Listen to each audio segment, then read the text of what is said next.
What's up, dog fans? It's Dave here to give you the film breakdown of the 29-32 loss to the Buffalo Bills. It was a hell of a game, and there's going to be some folks out there that's going to say that this is probably the best game of the year or one of the best games of the season.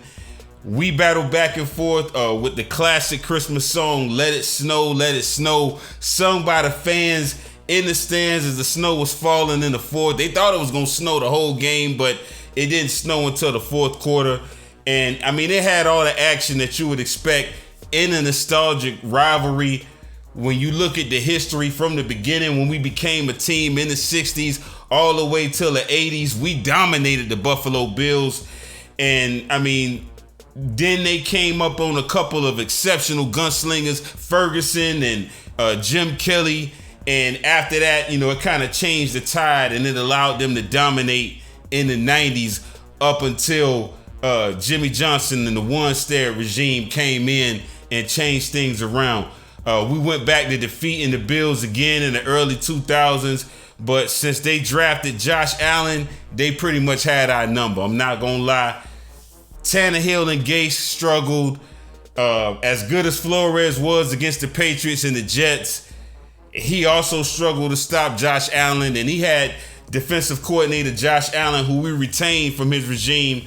He got a lot to do with that, and he either needs to adjust or we need to replace him because, I mean, we had a players needed to be in the elite defense, in my opinion, based on what I seen on tape, based on film. I mean, Zach Sile and Christian Wilkins, they both getting penetration in the middle. Plus, we got edge rushers for days, and we got corners. There's no reason why we should be giving up chunk yardage.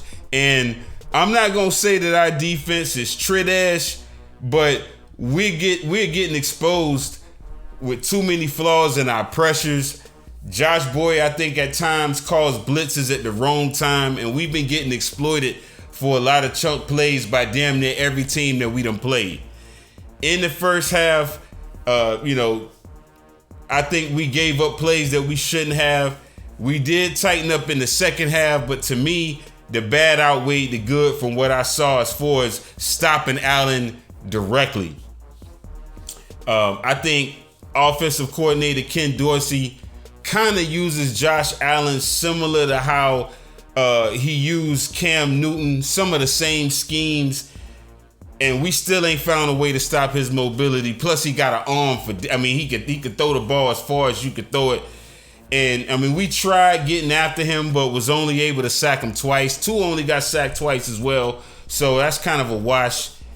And I noticed for protection, the Bills did a good job of using Singletary to chip Jalen Phillips, on the edge. But on top of not being able to really stop him, we also got to deal with the damn zebras making calls or non-calls that favor the opposing team. This is the third straight week we done had to deal with this. And, it's almost like it's been changing the outcome of games, not just our games, but even across the league. We've been noticing like it's just been bad refereeing throughout the whole league, and if they don't get it cleaned up, the fans gonna stay. They're already complaining, thinking that it's rigged. I don't think the NFL is rigged, but I think they sometimes don't crack down on these referees with how they calling these games. For example, how the hell did Josh Allen's quarterback sneak touchdown get reversed after they ruled it as a fumble? I don't get that, and that favored the Bills. The roughing the passer, where we barely hit Allen as we was going out. The last pass interference call where you could see them both pushing each other. It didn't even seem. I mean, I guess you could say it was pass interference, but at that point in the game, why call that right there when, that's going to change the outcome of the game? And then the no call on the intentional ground, that was intentional grounding from what I saw. Y'all let me know in the comment section what y'all think. I think it was intentional grounding. They didn't call it. So, that don't let those things like that change the game. I mean, come on, man. And I hope the NFLPA investigate that. Now, the positive from this loss is that we did prove a lot of the media doubters wrong about competing in the cold and the frigid snow. It was 20 degrees this game, which was a 90-degree difference from last game, and we showed that we could be a force on the ground. This game, to me, also showcased the teams going forward that we got another way to beat y'all now. We can beat y'all with the running game, and we got a second gear. We can get physical with any team. It don't matter what the weather is, rain, hail, sleet, or snow. I was surprised watching First Take and hearing Stephen A. change his tune recently about us, saying that he now believes that we could beat any team in the league. I mean, thanks for waking up, Stephen A. And it's surprising. I mean, because he's one of the, ESPN to me is one of the biggest Dolphins haters. And I know a lot of fans have noticed that. Who do y'all think is the biggest Dolphin haters? I think ESPN is. I think the Herd, Colin, him and Stephen A, they're 1A and 1B. But, they may be slowly coming around. Shout out to Dan Orlovsky, RG3, two quarterbacks. They both played the position, and they both went to bat for Tua numerous times, breaking down film from the eyes of the signal caller. And, especially RG3, he's been in Mike McDaniel's system, so he knows what the potential is of what Tua could possibly be in this offense. And having another option that you can use to attack is key. Now it's up to Mike McDaniel, Frank Smith, Darrell Bevel to update their strategies based on what would be the best method to use now based on, the teams that we playing, and just stick to the game plan for that week, unless we, got to change the attack in the middle of the game, maybe after halftime, something like that. But stick to the game plan, stick to the running game. This game, we did a good job with the run in the first half, but then we went away from it in the second half. The first half, our running backs and fullback in goal with his one run. In total, they ran for 24 times for 181 yards, 7.5 yards per attempt, and that opened up some things in the passing game. Second half, we only ran the ball 10 times for 55 yards, which is good, but we could have got more. And in that same stretch, we completed 9 of 15 pass attempts for 133 yards. So I could also see how maybe Mike McDaniel may have wanted to, and I think he might have explained his reasoning for this in the presser. So y'all check that out on YouTube. But I think he might have did it he wanted to switch up the attack just because maybe they started keying up on the run. So you never know. I got to give him the benefit of the doubt, but I just wish he would have stuck with the run. Luckily for us, even though we lost, we had some games swing in our favor from other teams. The Jets and the Patriots both lost. They playing on Thursday night tonight, and we can officially eliminate them in the next 3 games. They might get eliminated tonight by the Jags. We'll see. I hope that I'm rooting for the Jags, so I hope that happens. Mark Lane from Touchdown Wire. He does weekly power rankings, and a lot of people trust his judgment. He still has us in the top 10. Ahead of us, he got the Eagles, which are 13-1. Frisco is 10-4. They beat us too, so I can understand why they number 2. Buffalo is 11-3. They're number 3. Minnesota is 11-3. They're number 4. Kansas City's number 5. The Bengals number 6. The Chargers number 7. And then he got the Lions number 8. He got the Lions ahead of us. And I'm not going to lie, the Lions offense I think they can beat any team in the league. They can hang with any team in the league, scoring points. Jared Goff, Amon St. Brown, all them boys, they doing their job. Jamal Reynolds, Man Campbell has been doing a good job with the Lions, but they not above us. We beat them already, so y'all need to kill that noise. And it's a goddamn shame that Tua didn't make the Pro Bowl. I'm going to talk about that too. I'm going to tell y'all what I thought about that as well. That'll probably be in another video. But let's break down the quarter. Let's break down the film. Break down all the quarters. First quarter, our offense received the ball after the toss. Mostert, he gave a good kickoff return to give us good initial field position. And then we line up a split back I formation. Tight 2 wide receiver set to the right wing with split backs, most of the Ingo. And Mike did a good job of setting the tone early to let Buffalo know we not bullshitting. We're going to be physical and pound the rock in the snow to win this game. And that was the attack all game. Raheem, he ran to the right side, and cut left against the grain off right tackle. Shell's block for a 15-yard stampede. Then he followed that up with a stretch run to Mostert, who showed good vision, but he got tripped up at the 46-yard line. Next play was either a bad call or nothing was open downfield. So Tua fled at the end goal or to the left flat, but Ingold lost yardage. Then 3rd and 10, Tua had a clean pocket, but he threw it too high to Waddle on the right sideline out of bounds. And, I could see there was a safety fast approaching. So, he was probably trying to place the ball between him and the covering corner, but it was incomplete and we ended up punting. Special teams made a play. I think Morstead did a good job placing the ball inside the 12 for Nyheim Hines to catch and run. That was a good kick. Defense comes on the field, and I noticed at 11 minutes and 42 seconds, Josh Allen tried to fire a missile to Isaiah McKenzie, but Javon Holland was in pursuit, being physical, and almost got an interception on that play. And then I also like to play 10 minutes and 52 seconds. Noah Igbenogany played good coverage on the pass attempt. The Diggs on the out route to the left, and then that forced the punt. Offense gets the ball back. We got it at the 27-yard line. We moved the chains by running the ball with Mostert and Ahmed, using our backs as viable threats. And I like that fullback run to Ingold on first down. We need to do that more often as well. Don't just give it to him in short yardage situations. Sometimes use Ingold on just some dive plays, just catch him off guard just to make them have to, keep that honest. I think they soften the middle like Twinkies, as we seen in this game. You could run on them. The motion was putting their linebackers out of position and opening gaps for the runs to the right interior, just ripping the heart out of the D-line. I noticed Sean McDermott ran a lot of nickel in the red zone against us. And I think we need to analyze that on tape and figure out how to get more touchdowns against this alignment that they're using.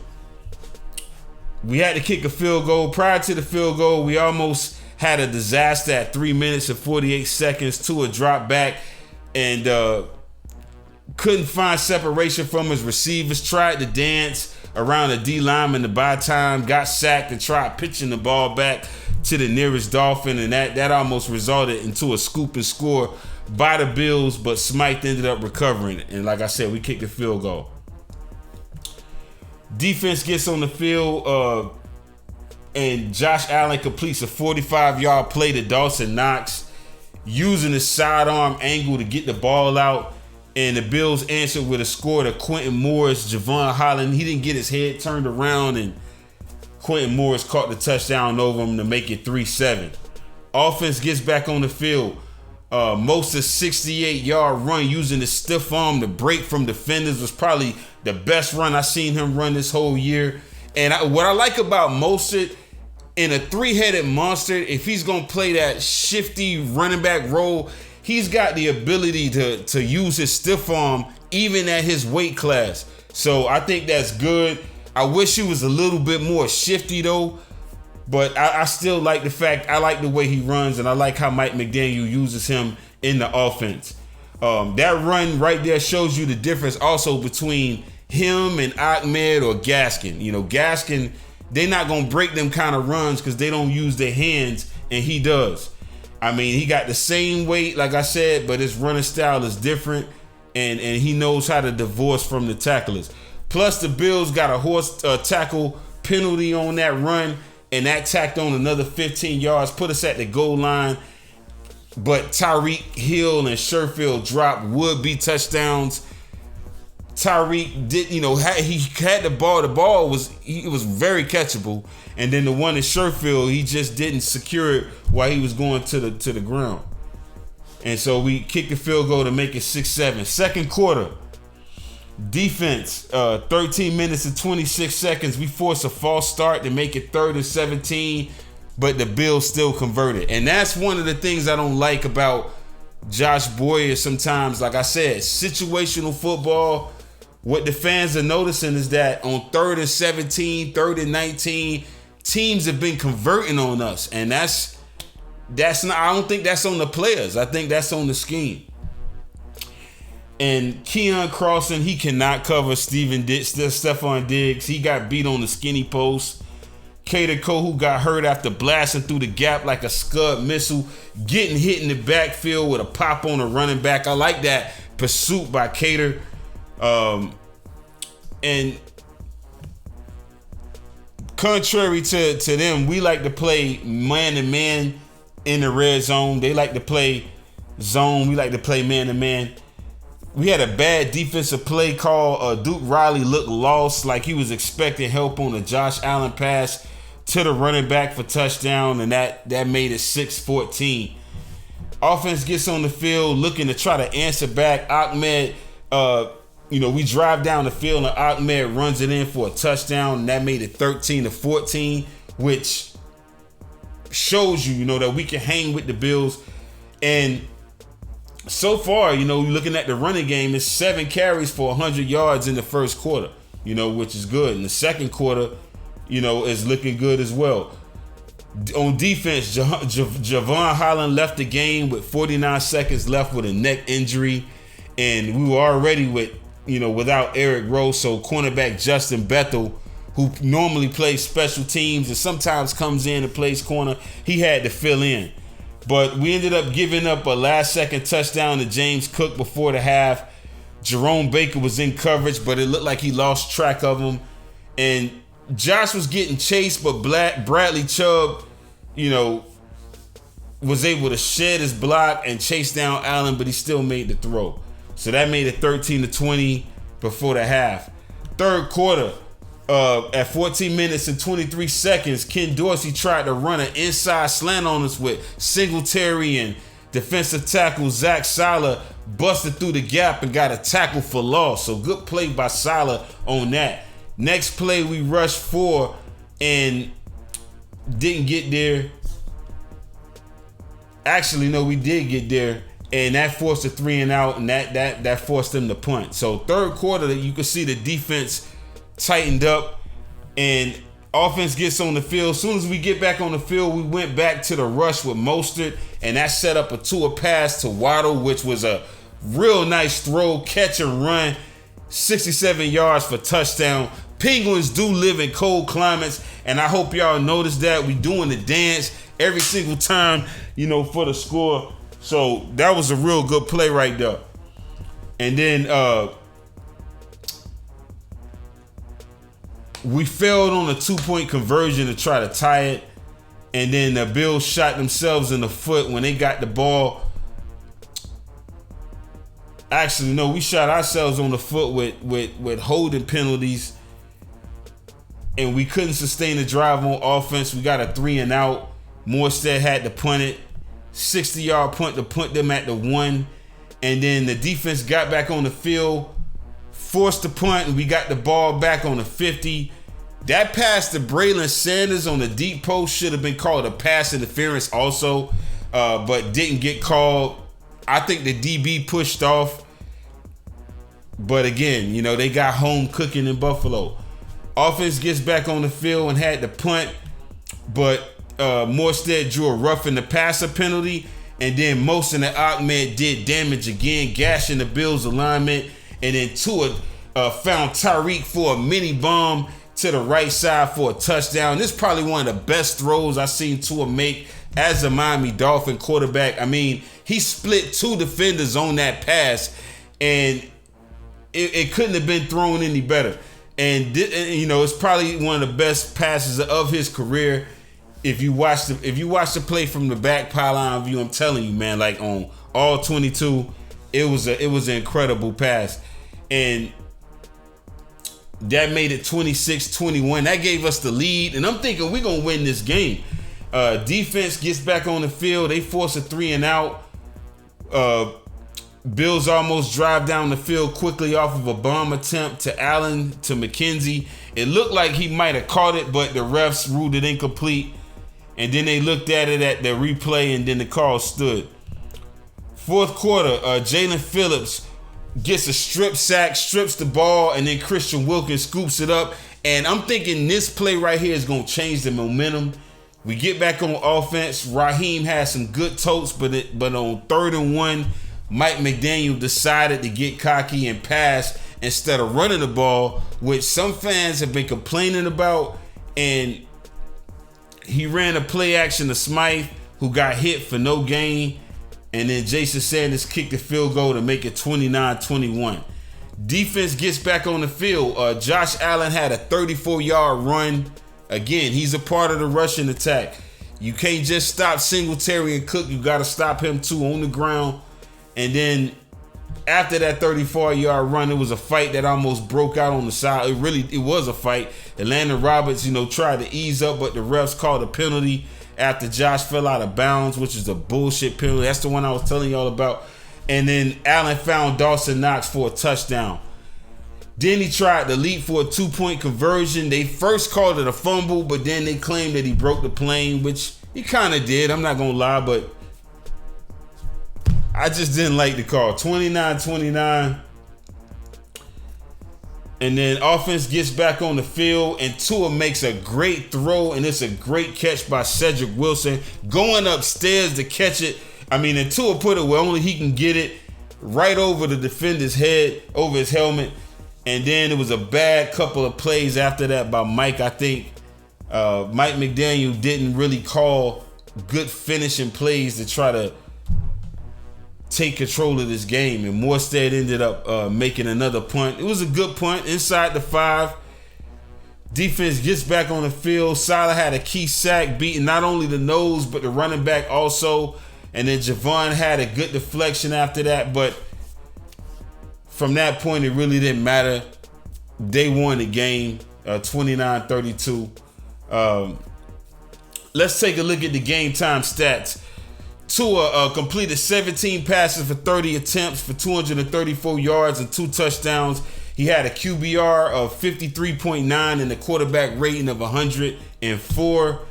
He would have had 3 touchdowns and more yards, but again, the drops in the end zone and on the field is the reasons why.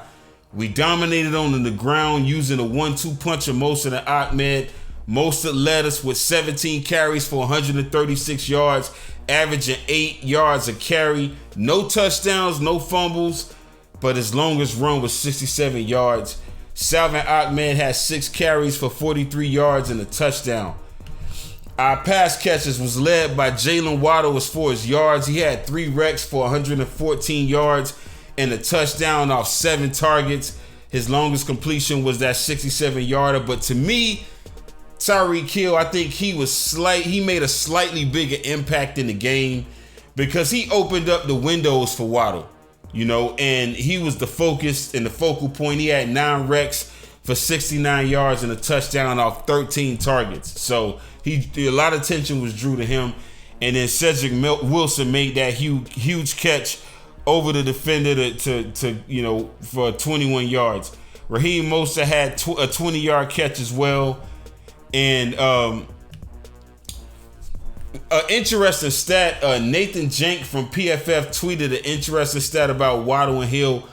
They're both ranked in the top 5 for most yards per route ran by a wide receiver this season out of 100 routes. Tyreek Hill his is 3.47, and then Justin Jefferson is under him.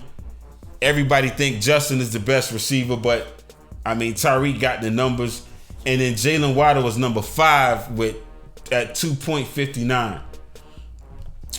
I think the O-line did allow 2 sacks for 17-yard loss, but they did give Tua enough time, and they balled in the run game on the outside zone runs and the traps. So, you could tell they enjoyed this game as far as taking it to the defense and being physical at the point of attack. We need to carry that into these final 3 games, even into the playoffs, whether we get into the playoffs or not. I think we need to carry this into, because it's portable. Just like Trent Dilfer was saying when he was on ESPN, I believe that a good defense and a solid running game is portable. We already know we could take deep shots. Let's keep these teams off balance. Defensively, we let Josh Allen complete 25 of 40 passes for 304 yards and 4 touchdowns. Plus, he had 10 carries for 77 yards on the ground. A lot of those was from that 44-yarder, but still. Devin Singletary had 13 carries for 42 yards, and James Cook had 5 carries for 34 yards. We did hold Diggs and Gabe Davis to under 70 yards through the air, so we kind of held them in check. But the catches they did make was third and long conversions, and without Eric Rowe and Brandon Jones, we didn't do a good job of guarding the tight end. Dawson Knox was a problem all day long. He had 6 catches for 98 yards and a touchdown. The other 3 touchdowns, well, like I said, was from Quentin Morris, Nyheim Hines, and James Cook. On defense, we did out-hit Buffalo 67-53 in tackles, 46 solos to their 36. We both had 2 sacks in defense, and we had 4 tackles for loss to their 3. We had 2 pass deflections to their 6, so they beat us there in pass deflections, and we had 6 quarterback hits to their 4. I would say Kader Kohu, he made the most tackles for us, but that's not a good sign when your safety and your corners are making the most tackles. That means their wide receivers are making plays. I think overall Zach Sala was the best defensive player for us this game. He had 5 total tackles, 5 solo, 1 sack, 2 tackles for loss, and 2 quarterback hits. We lost on special teams and kick returns. Nyheim Hines had 3 returns for 76 yards with his longest 36 yards. Mostert only had 1 for 28 yards. And I think Morstead he did a good job of placing balls inside of the 20. He placed 3 of them inside of the 20. My big fish ballers of this week is short. It's not a lot. Quarterback Tua Tagovailoa is on the list. Raheem Mostert's on the list. Salvon Ahmed's on the list. Tyreek Hill is on the list. Jalen Waddle, Zach Sala, and Jalen Phillips. That's it. And Kader Kohu. I'll put Kader Kohu on there as well. Some important signings. Mike Masala reported that the Miami Dolphins opted to sign offensive lineman Lester Cotton to the practice squad, replacing Lamont Gaillard. We cut him. He wasn't the only player who worked out, but we ended up signing Cotton. We also hosted Derek Kerstetter and center John Toth. I think that's how you say his name. We hosted them for tryouts. Toth was originally drafted in 2017 out of Kentucky. He bounced around the Eagles, Jets, and the Browns, the Lions, and the Commanders during his 6-year career. And then he played some XFL. And then Kerstetter, he played for the Bills. He went undrafted out of Texas, but we didn't sign them. I think if the Bills end up cutting Isaiah McKenzie or Nyheim Hines, we should try to sign them to our squad in the offseason. Next game this Sunday is at home against the Green Bay Packers, and it's not going to be an easy game. The Packers they got something to play for. They got to win their next 3 remaining games, which is going to be against us, Minnesota, and Detroit, to keep their playoff hopes alive. So, like I said, they do have something to play for. And from the responses from Aaron Rodgers, it don't look like they plan on mailing it in. We're going to have to ball this game. And if they win, they also going to need help from other teams. They got a 2-game winning streak coming after 7 losses. They had 8 matchups.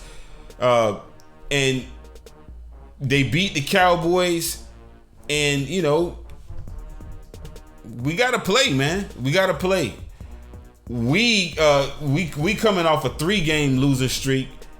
And, you know, we've had bad luck against the Packers, you know, in the past. So, you know, it hasn't been good in the past. The last 2 times we played them, we lost, which I'm going to talk about that in the preview. But y'all let me know what y'all think about the Bills game. Let me know what y'all think. Do y'all think Aaron Rodgers is going to be a problem? Are we going to have to worry about Aaron Jones? How do y'all think we need to approach the Packers? How do we need to beat them? You know, I don't think it's going to be an easy game. But If we win these next 3 games, we're in. And I'm telling y'all, listen, I told y'all before, 11 wins for me.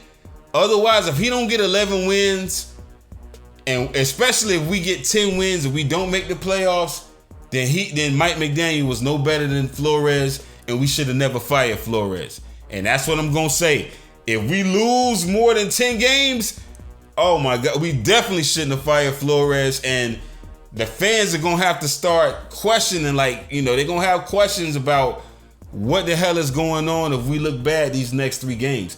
We gotta win these next 3 games no matter what. We gotta at least win 2 out of the 3. So it is what it is, and I'm sorry, but that's just what it is. Mike McDaniel, he has to win 11 games, and for me to feel good about next year as far as, we got our coach for the future. Yeah, I love the offense. The defense still need work. Special team is trash, but if we win 10 games or less and we don't get in the playoffs, it's not gonna look good. It's not gonna look good. So I'm not trying to jinx this, that's not what I'm saying. I believe we're gonna win 11 games. I believe we're gonna win these next 3 games. We're gonna beat the Packers, we're gonna beat the Jets, and we're gonna beat the Patriots, period. And we're gonna get in the playoffs, and I believe we're gonna win the Super Bowl. Tua's not gonna have to play in the Pro Bowl because we're gonna be focused on the Super Bowl, and we're gonna win the ship. And I'm gonna sing the song again. Know that. So that's all I got for this episode. Y'all tune in to the next one. Subscribe to the Big Fish Network. Join the family. Till next time, signing off, TBFN.